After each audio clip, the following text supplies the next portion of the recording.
That's why I came to join you. Yeah, it's a lot more fun when we're live. I know. A little interaction. Miss B, I have a question. What? So, like, if we're on Zoom and, like, I have to leave for work, do I just get off the call? Yeah, you just go. You just exit. And I know you guys have stuff. You may have another class during this time, and so that's why I'm recording it, and I'll post it as soon as I can in the sandbox. But I know you guys have stuff you got to do too. So, but I just, like I said, had to pick a time, and this is the time. Yeah, it works pretty well. Like, I didn't know if you actually expected to be on until like 11:30. No, it just take as long as it takes. You know, people have questions, then I'll stay on as long as I need to.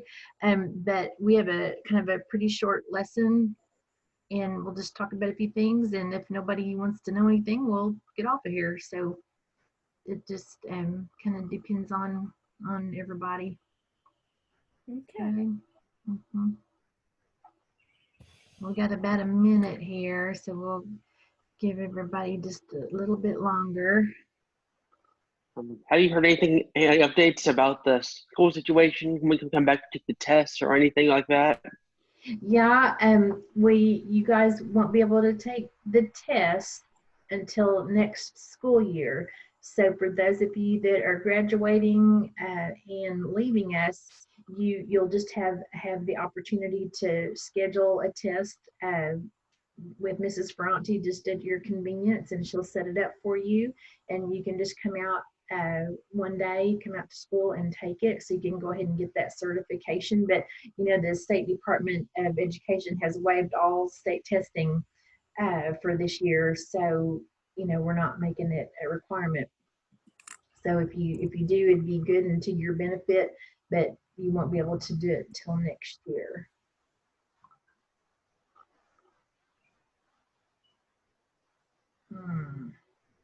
All right. What else, guys?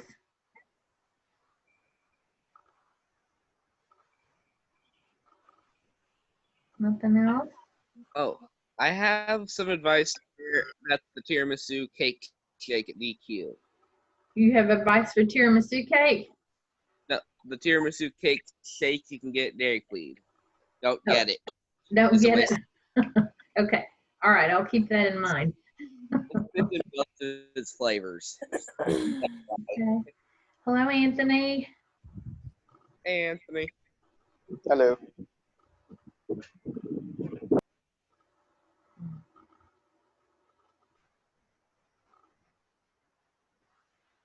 right, we're right at 10 o'clock.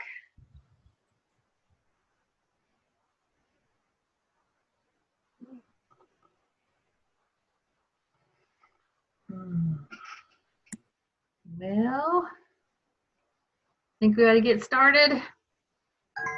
Oh, somebody's talking to me.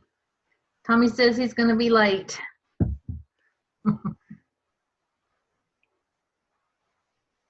All right, well, let's get going here. So did you guys get my email yesterday about pickup times? Did you guys get that? Okay, if you haven't read that yet, I encourage you to get on there and read that email from me. Tomorrow, which is Wednesday, from 8 until 10, I'm going to be at school. And if you have personal items in your locker that you want to pick up, I'm going to be there so you can do that. Or if you need a laptop, I will be there and you can check one out for the remainder of the school year. So if that is you, I need to know, and we will need to make an appointment with you. You can't just come out to school and walk in the building. So I have to know you're coming and I have to let you in. Okay. So if you want a computer, you'll just pull up outside in the back door where we take the trash out and stuff. You know what I'm talking about? That one that goes out and looks out on the pond. If you'll pull up back there, I will come out and hand you the agreement sheet and the computer, so you won't even be coming into school. If you need to pick up stuff out of your locker, then you'll pull it back there and text me that you're there, and then I will let you in and you can go get what you need to get out of your locker. So if that's you, if you need to do that, if you'll let me know, I'll set an appointment time for you, and we'll make sure that you can get what you need to finish up the school year. Okay. Anybody have questions about that? Okay. If you think of questions and you don't know, you can text me or email me, and I'll try to get that going. But this afternoon, if you could let me know by this afternoon, because I've got to get a schedule so I know who's coming. Okay. Questions, comments, concerns? No? Cool. All right. Well, let's get moving here. So have you guys been on the sandbox yet? Have you looked around on there? Not today. Not today. So well, I left you quite a bit of stuff on there. Did anybody watch the Julia Child, Dan Aykroyd Saturday Night Live little skit? Have you guys been on there? No, we have to get on there because it's kind of funny. Well, we're talking about French cuisine today, and there's a movie on there for you to watch about Julia Child, and then some questions about her and her life. And then there's a crossword that's kind of like vocabulary, okay, which is different than the drag, the drag and drop. So I've upped my game on vocab, so you guys are going to be excited to see that. So it's a crossword puzzle. It's the first one ever. So get on there and check it out. It'll be fun. All right. So let's see here. You guys, anybody have anything else they want to say before we get going here? Yes. What? Catfish always look like they both know everything in the universe, and also eternally have the Me Channel theme playing in their head. Okay. Let's look at this one, except I didn't want to lose everybody. I still want to be able to see you. Speaker view. Here we go. All right. And share. All right, you're still there. Okay, now I did it.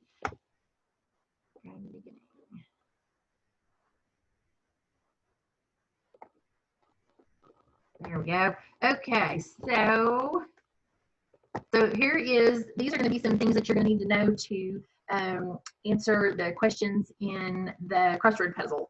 So we'll talk about some of these things, and hopefully this will help you with the answers. There's also, whenever you get looking there on Moodle in the sandbox, it'll kind of tell you use this information for the crossword, and then there's some vocab also on there. So those couple of things will probably help you.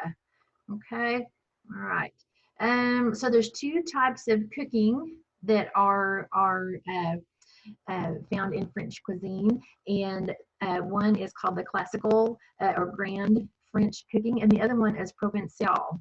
Okay, and the grand or classical French cooking, those are the ones where we, the sauces that we talked about, the bechamel and the velouté. Remember all those sauces we talked about? Yep. So that's where all of those are pretty common, and you'll see all those sauces used. Usually those are going to be from chefs and famous restaurants, and we'll have fine dining. And so, but most folks, just everyday cooking is not like that. And so Provençal cooking is kind of like we are in the States. We have regional areas where certain things are more popular than others. And it's kind of that way there too. So there'll be different regions of the country that have different kinds of food, but it's a little more home style. Okay. All right, 3 meals per day. Breakfast, la petite déjeuner. Okay, so that's usually something quick and easy, kind of like us. We're eating on the run usually. A little toast and coffee. Café au lait is a pretty common drink. That's coffee with milk. Au lait is milk. And then just some kind of like bread and butter or bread and jelly. Lunch, le déjeuner. Okay, that's usually the most substantial meal of the day. That's the one where it'll be the most filling. Okay, and then le dîner, that will be dinner. And usually that's the lightest meal of the day. All right, so salads. So a true French salad is going to be mostly just greens with some type of a vinaigrette dressing on it. And it's served, we serve our salad when, Curtis? Before the main course. There you go. Yes, right on. So, but the French actually serve it at the end of the meal after the main course. And so it's a little bit different. And so that's kind of one of the differences. Another one is coffee. And coffee is often served at the end of the meal. Okay. Except for breakfast. Okay. Hors d'oeuvres, that's kind of a funny looking word there, isn't it? Doesn't look like it would be hors d'oeuvres. It looks like hors d'oeuvres or something like that, doesn't it? Okay.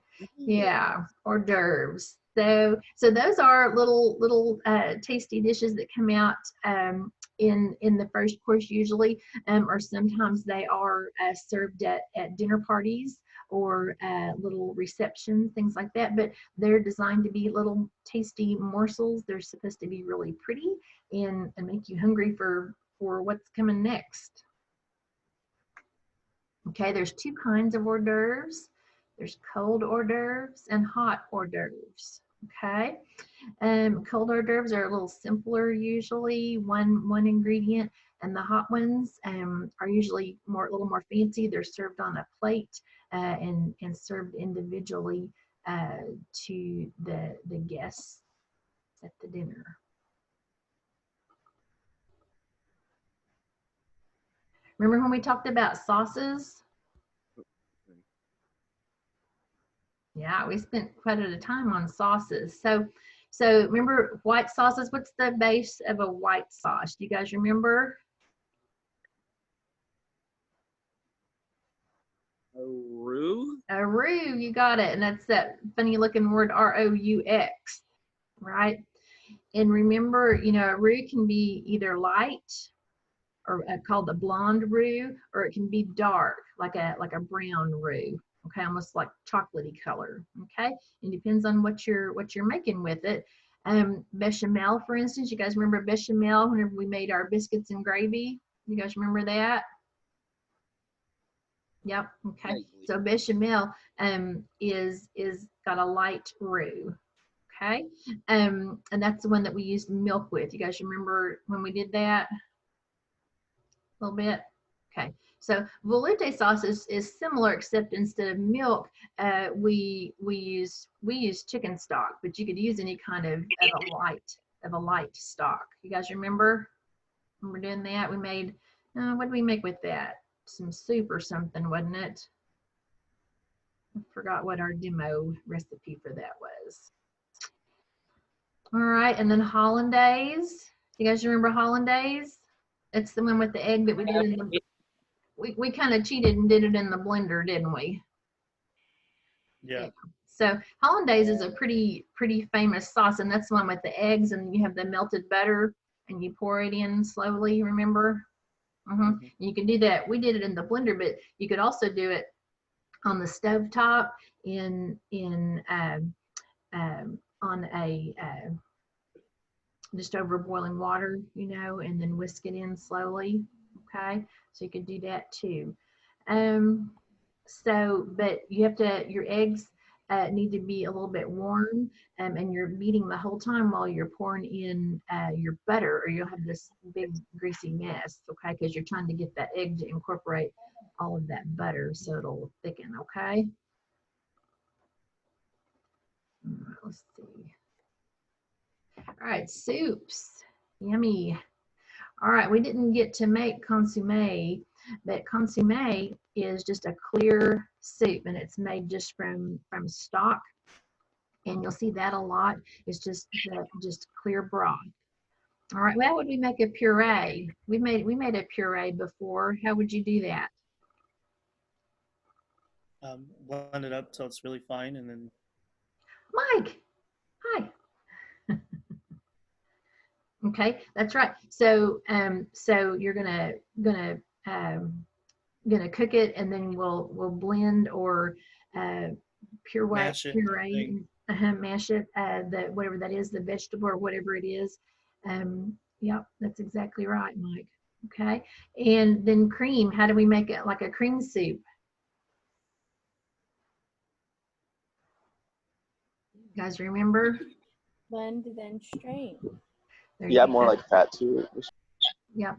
Okay, and so then we're going to add cream at the end, right? So, yep, you got it. You got it. All right. All right, fish and seafood.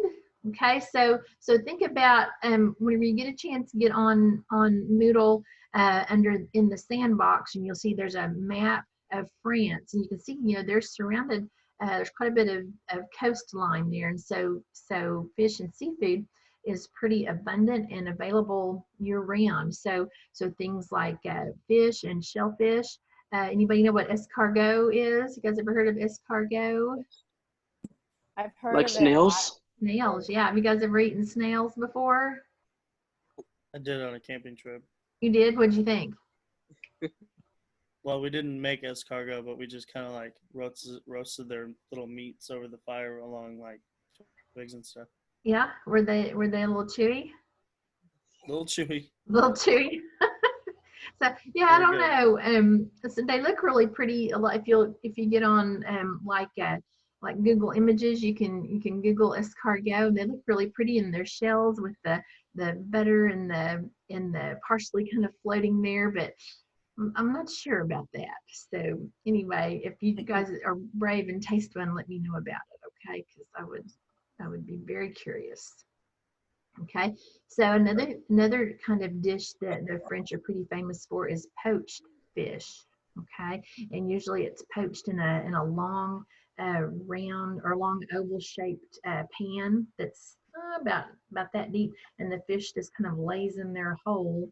And then it usually sometimes it'll have lemons or some herbs and white wine, and it'll just poach in there and lightly cook. And so that's a pretty common way to prepare fish. Okay, poultry. What kind of animal is a poultry? Huh? Chicken. My neighbor's Chicken. getting ready to either mow or weed eat, so sorry about the loud noise. Okay, so what kind of an animal is poultry? Chicken. Chicken. It can also be, it'd be any kind of bird, right? It can be like a turkey. Do you know what a squab is? Quail. Huh? I said quail. Okay, a quail. Yeah, a squab is a pigeon. Oh. So yeah. So poultry. So usually in France we're going to see whole chicken, and you know, just a roasted whole chicken is just lovely. And so, and oftentimes they are stuffed with things inside to impart some flavor, things like lemon or onion, and it could be all kinds of stuff. And you'll see them in the street. They'll just be roasted. They'll be on a rotisserie, and you'll see the chicken on the parts of the rotisserie, and then underneath there'll be potatoes, and all of that delicious chicken. The moisture from the chicken is dripping on those potatoes and cooking them at the same time. So pretty delicious. So, and they're usually purchased whole chickens, and then they're roasted. Some famous dishes from chicken. Have you ever heard of coq au vin? So that's like a chicken stew, and it has a wine base that it's cooked in. And so if you're curious, you can Google that. It's like I said, it's pretty famous dish. Okay, moving on here. Beef. So beef is not as popular in France as it is here in the U.S. But when you think about the kinds of things, you know, here we live in the middle part of the United States, and this is beef country, isn't it? And we're a pretty good sized country. And so when you think about France is considerably smaller. And so and they don't have as large of an area that is suitable for cattle grazing. Okay, and so but still nonetheless it's pretty popular there. Some differences that you might find there are the way that meat is processed. So for instance, the way we have different cuts of beef, or like our primal cuts and our retail cuts of beef that you find, so they'll be different in France. And you know how whenever we cut meat or slice it to serve it, we usually cut across the grain. And so in France, it's cut across the muscle. Okay, so it's a little bit of a different serving and preparing technique. Okay, so there's a famous dish called beef bourguignon or boeuf bourguignon. So Julia Child is really famous for this. I think I included a video on in the sandbox this time of the Barefoot Contessa making her version of beef bourguignon, and we usually make that in class. We're not going to get to this year, but it is delicious. But it's just like a beef stew with carrots and some onions, and it has got a really rich and velvety sauce. It has some mushrooms in it, and it is quite delicious. So if you get a chance, get on there and check it out. And if you guys make some beef stew similar to this, let me know, because it's delicious. Okay, lamb. So lamb is popular and generally served in the springtime. And there's different ages that we'll talk about with lamb. So, oh look, I misspelled lamb right there. Sorry about that. That E should be a B. So a spring lamb is about 3 or 4 months old when it's prepared. And so we see that turn up, you know, usually around early spring, around Easter time. Okay. And then a lamb is 5 to 9 months old. Have you ever heard the difference of lamb and mutton? Have you heard that term before, mutton? Okay. So mutton's an adult sheep. Okay, and then lamb is less than a year old. So that's the difference. Usually, you know, lamb is going to be much more tender, and then mutton may be a little more gamey and a little tougher. Okay, so that's just kind of the little difference there. So, and over here on the right, there's some popular lamb dishes: braised leg or shoulder. You ever heard of that before? Or a stuffed leg of lamb, or roasted leg of lamb. Those are some Julia Child classics. And so roast leg of lamb. Anybody ever had lamb before? No, it tastes a little bit different than beef. And so I don't know, it's just different than beef. I mean, it tastes good, it's different. So anyway, if you get a chance to try it, do that. Organ meats. So anybody in here like liver, kidneys, brains? Have you guys eaten stuff like that before? Liver and onions is wonderful. Huh? You do. Liver and onions is wonderful. Liver and onions, yeah. So there's some real classic kind of dishes that we're used to here in the Midwest, like the liver and onions. And so and the French like those kinds of things too. And so here's a few kind of a list of things here that we might see on a French menu. All right, a cassoulet.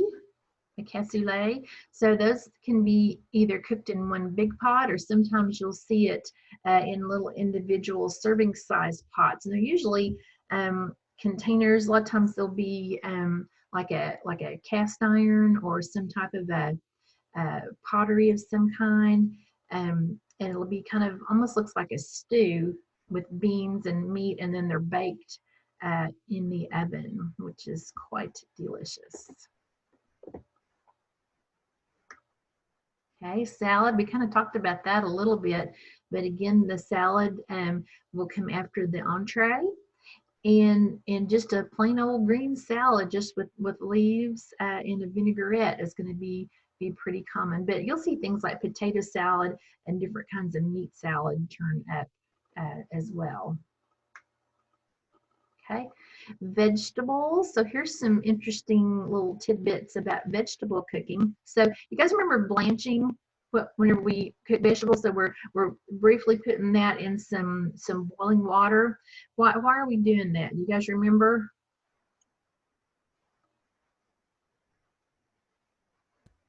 so it makes a nice stock.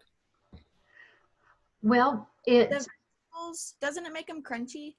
it does.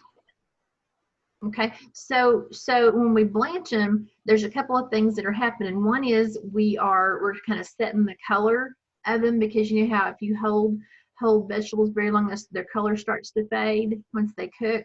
So if we're blanching them, that's kind of in and out, and it helps with that. The other thing that happens if we're going to freeze them or hold them, it will keep the cells from collapsing, and it'll just keep them a little bit crisper, instead of just kind of turning to mush. And so that helps with that too.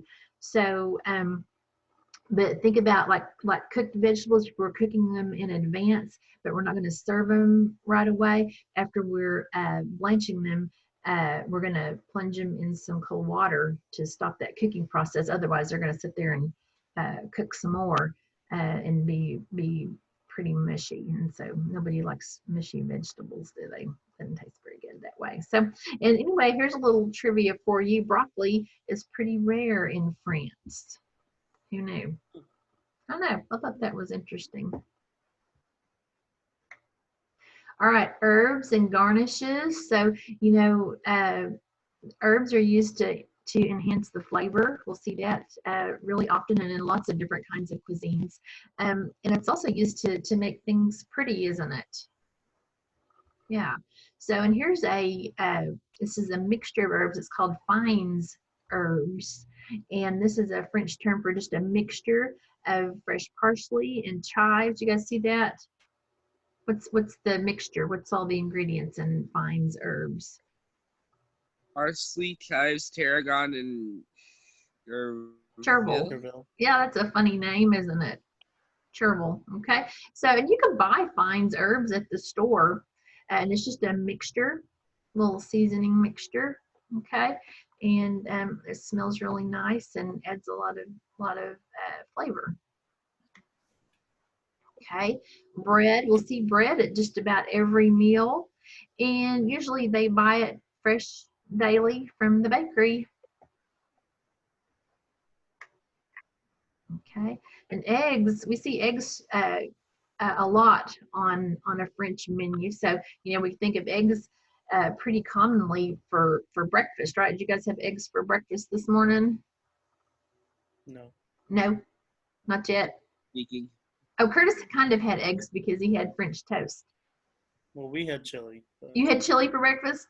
Yeah. That's good. A little creative, huh? Yeah, yeah. So eggs, maybe as an garnish. So if you think about, you know, some you know, like a hard-boiled egg and cut it in slices, or maybe kill for a quiche. Huh? I said I'd kill for a quiche. Oh man, so good, aren't they?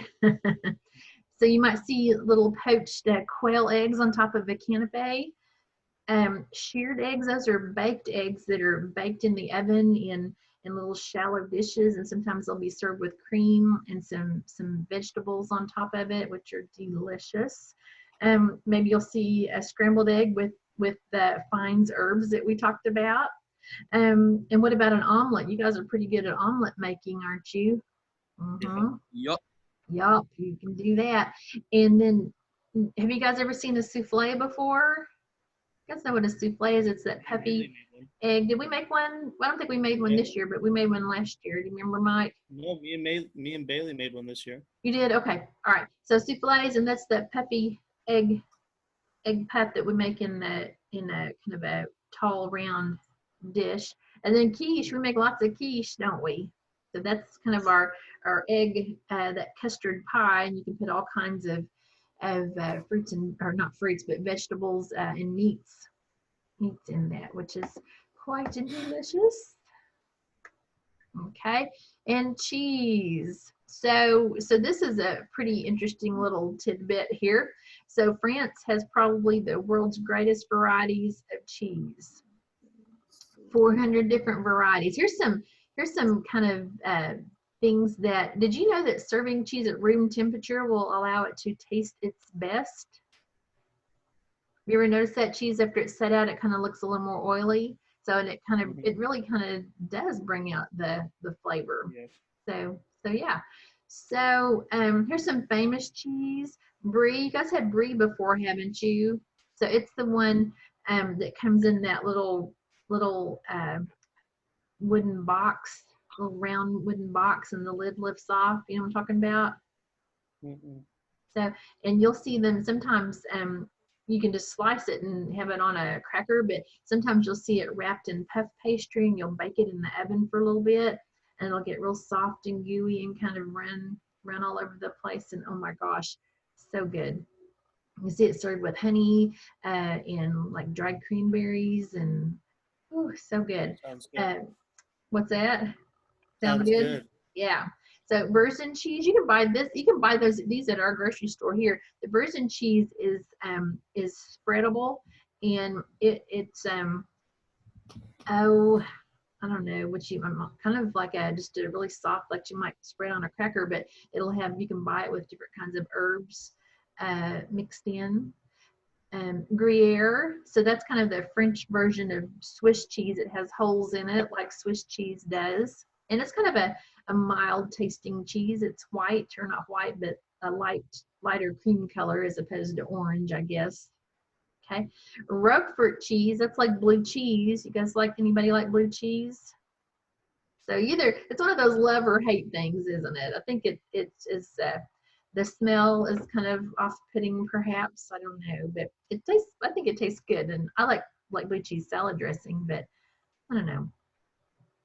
All right, and then Laughing Cow cheese. Have you guys had Laughing Cow, the kind that comes in the little wedges and you can smear on a cracker? So yeah, yeah. So those are all things that are famous from France. Okay, we did it. What do you think about that? Well, I know I came in a little late, but Well, that's all right. Okay. So, well, tell me, anybody got anything they want to talk about or anything they want to know? Do you have any quiche recipes that you could email me? Cheese recipes. Quiche Recipes. Well, yes, I can do that. I'm writing it down. Why does Swiss cheese have holes? I think it's the processing, the way it processes, and it kind of is kind of fermenting in there, as you know, they have the cheese process, and it creates carbon dioxide, those bubbles, and then it kind of they blow air into it, and they make it to where it doesn't taste as strong as it would without Does the holes Swiss in it. cheese come out of the cow with those holes? No. Like he didn't say that. Anywho, so that'd be a good question for Google. I'll ask Google. Yeah, that's good. Thank you, Abby. All right, what else, guys? What else do you want to know? It's not about food, but what time does Votech start next year? What time? Like next year, like what day? Oh gosh, around the 10th or 15th-ish, along in there, but you'll get a letter and an email letting you know when and all of that. Pretty, probably about a month or two. Probably, it's a little bit early yet, but it'll be coming pretty soon. Okay. All right. So anybody? Is there any recipes you want? I'm sorry. Go ahead, Kevin. Is there any recipes you want to share with us on Moodle before you completely leave and graduate, or head over the next year? Is there what, honey? Any recipes you want to share with us that we can cook on our own at home? Well, there's some this time. There's some on Moodle. Have you been in the sandbox and looked at this week's lessons yet? I have not. Okay. Well, I put some recipes on there for you to look at. There's a couple on there that you might be able to make at home if you have the ingredients, but I don't want anybody to feel like they're required to, because you certainly are not required to cook anything, but as always, if you make something, I would love to see it. So if you'll take a picture of it or a video of yourself making it or showing it off at the end, I would love to see that. Okay. It'd be cool to make an instructional video thing like. Yeah, I put one on there where I'm making madeleines, and so so that's on there. And then, like I said, I put Barefoot Contessa on there making bouffe bourguignon, and I think those were the two that are kind of demo type things that are on there. Okay. What else, guys? Have you heard from Seth? What, Curtis? Can I say something to the class? Is it does it apply to what we're talking about just now? No, but it's inspirational, I think. Well, okay. This coronavirus can't take us out if we keep quarantined, wash our hands regularly, and all that jazz. So I believe in us. Okay. All right. Yep. So is everybody doing okay out there in the world? Are you everybody still going to work and doing what you got to do? Well, the place I was gonna work kind of halted its opening, so. Yeah. I quit my job. Ace, you did? Yeah. What Why? in the world? Yeah, they like my boss like lost it one night and just like started cussing me